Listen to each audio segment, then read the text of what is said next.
നമസ്കാരം, ബിഗ് ന്യൂസിലേക്ക് സ്വാഗതം. തിരുവാണിയൂർ ഗ്ലോബൽ പബ്ലിക് സ്കൂളിലെ 9ാം ക്ലാസ് വിദ്യാർത്ഥി മിഹിർ അഹമ്മദിന്റെ ആത്മഹത്യക്ക് കാരണം റാഗിംഗ് അല്ലെന്ന് പോലീസ് റിപ്പോർട്ട്. സ്കൂളിൽ റാഗിംഗ് നടന്നതിന് തെളിവുകളില്ലെന്നും ആത്മഹത്യയുടെ കാരണം റാഗിംഗ് അല്ലെന്നും കുടുംബ പ്രശ്നങ്ങളാണെന്നും പുത്തൻകുരിശ് പോലീസ് ആലുവ റൂറൽ എസ്.പിക്ക് നൽകിയ റിപ്പോർട്ടിൽ പറയുന്നു. സ്കൂളിൽ മിഹിർ ക്രൂരമായ റാഗിങ്ങിന് ഇരയായെന്നും ഇതാണ് മരണത്തിലേക്ക് നയിച്ചതെന്നുമാണ് അന്വേഷണം ആവശ്യപ്പെട്ട് മാതാവ് നൽകിയ പരാതിയിൽ പറയുന്നത്. കോട്ടയം തിരുവാതുക്കൽ ദമ്പതികളെ വീടിനുള്ളിൽ കൊല്ലപ്പെട്ട നിലയിൽ കണ്ടെത്തിയ സംഭവത്തിൽ അസം സ്വദേശി അമിത് അറസ്റ്റിൽ. വീട്ടിൽ മുമ്പ് ജോലി ചെയ്തിരുന്ന ഇതര സംസ്ഥാന തൊഴിലാളിയാണോ ഇതിന് പിന്നിലെന്ന സംശയമാണ് പോലീസിനുള്ളത്. ഇയാളെ പോലീസ് ചോദ്യം ചെയ്തു വരികയാണ്. ഇന്ന് രാവിലെയാണ് സംഭവം നടക്കുന്നത്.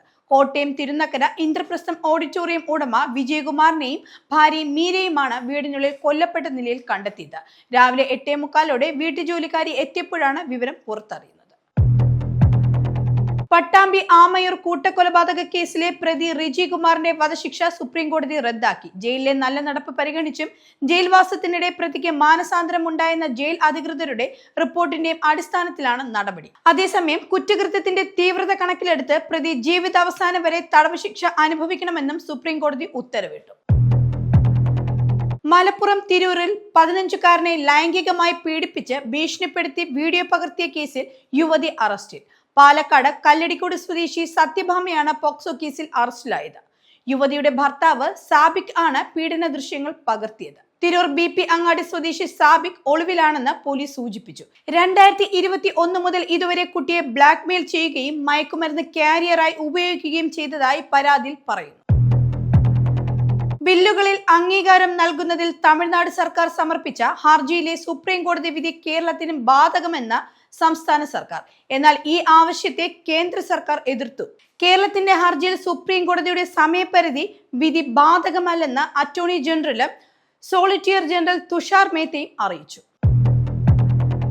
രാജ്യത്ത് കൂടുതൽ നിയമന ശുപാർശകൾ നൽകിയത് കേരള PSC എന്ന യൂണിയൻ പബ്ലിക് സർവീസ് കമ്മീഷന്റെ കണക്കുകൾ. UPSC പ്രസിദ്ധീകരിച്ച ന്യൂസ് ലെറ്ററിൽ സംസ്ഥാന PSCകൾ 2024 ജനുവരി മുതൽ ജൂൺ വരെ നൽകിയ നിയമന ശുപാർശകളുടെ കണക്കുകൾ വ്യക്തമാക്കിയിട്ടുണ്ട്. ഇതനുസരിച്ച് കേരള PSC 18,051 നിയമന ശുപാർശകൾ നൽകിയിട്ടുണ്ട്.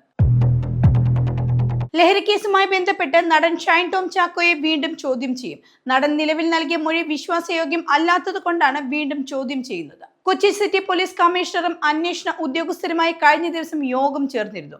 ഇതുവരെ ലഭിച്ച വിവരങ്ങളും മൊഴിയും വിലയിരുത്തിയിരുന്നു. നിലവിൽ ഷൈനെതിരെ കാര്യമായ തെളിവുകളൊന്നും ലഭിച്ചിട്ടില്ല. അതുകൊണ്ടാണ് വീണ്ടും ചോദ്യം ചെയ്യാൻ ഒരുങ്ങുന്നത്. ഹോട്ടലിൽ നിന്നും മസാല ദോശ കഴിച്ചതിനെ തുടർന്ന് ശാരീരിക അസ്വസ്ഥത നേരിട്ട 3 വയസ്സുകാരി മരിച്ചു. വെണ്ടൂർ അളഗപ്പ ഗ്രൗണ്ടിന് സമീപം കല്ലൂക്കാരൻ ഹെൻറിയുടെ മകൾ ഒലിവിയ ആണ് മരിച്ചത്. ഭക്ഷ്യവിഷബാധയാണ് മരണകാരണമെന്നാണ് സംശയം.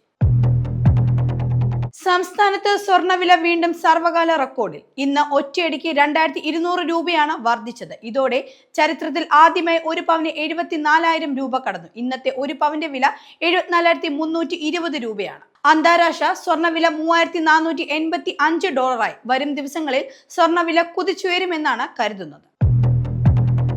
ഫ്രാൻസിസ് മാർപ്പാപ്പയുടെ ഖബറടക്കം ശനിയാഴ്ച. കർദിനാൾമാരുടെ യോഗമാണ് ശനിയാഴ്ച ഖബറടക്കാൻ തീരുമാനിച്ചത്. പ്രാദേശിക സമയം 10 മണിക്കാണ് ഖബറടക്കം നടക്കുക. സംസ്കാരമടക്കമുള്ള കാര്യങ്ങളിൽ തീരുമാനമെടുക്കാൻ കർദിനാൾമാരുടെ യോഗം 12 മണിയോടെയാണ് ആരംഭിച്ചത്.